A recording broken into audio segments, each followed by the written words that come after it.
নমস্কার, সুগন্ধাস কিচেনে তোমাদের সবাইকে স্বাগত।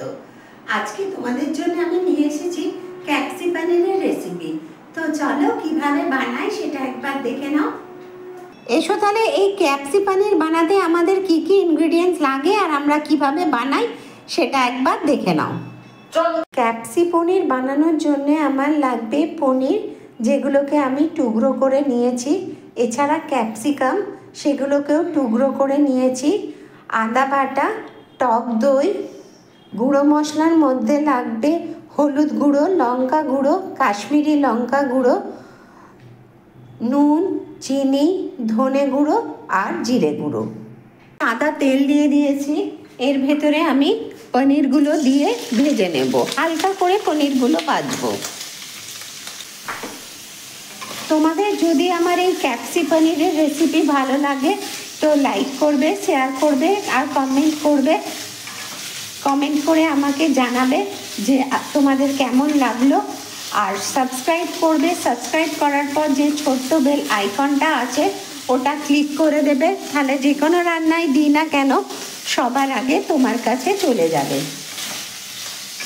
এগুলোকে একটু হালকা করেই ভাজবো। দেখো আমার পনিরগুলো ভাজা হয়ে গেছে, এগুলোকে আমি এবার নামিয়ে ফেলবো।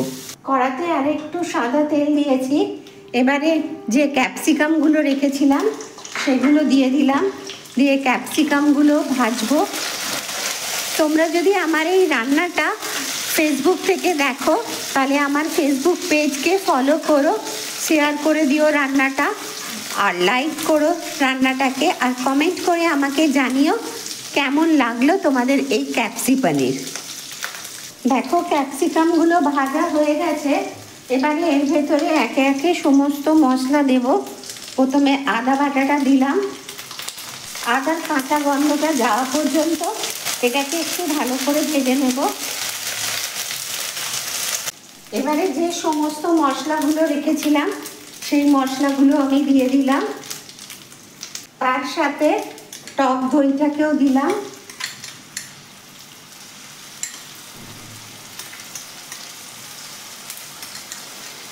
টক দইয়ের বাটিটা ধুয়ে অল্প জল দিলাম, দিয়ে মশলাটা ভালো করে কষে নেব।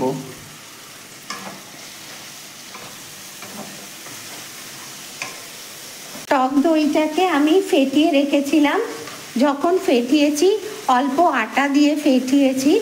তোমরা আটা বা ময়দা দিয়ে টক দইটাকে ফাটাবে, কারণ টক দই দেবার পর দেখবে অনেক সময় ছানা ছানা হয়ে যায়, সেটা কিন্তু হবে না তাহলে।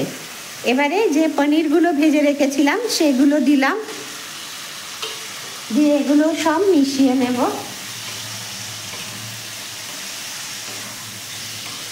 একটু জল দিলাম, একদম সামান্য জল দিলাম, দিয়ে এগুলোর সাথে মিশিয়ে নিলাম। ব্যাস, দেখো আমার এটা রেডি হয়ে গেছে। এবারে আমি গ্যাসটা অফ করে দিচ্ছি। ক্যাপসি পনির আমার রেডি।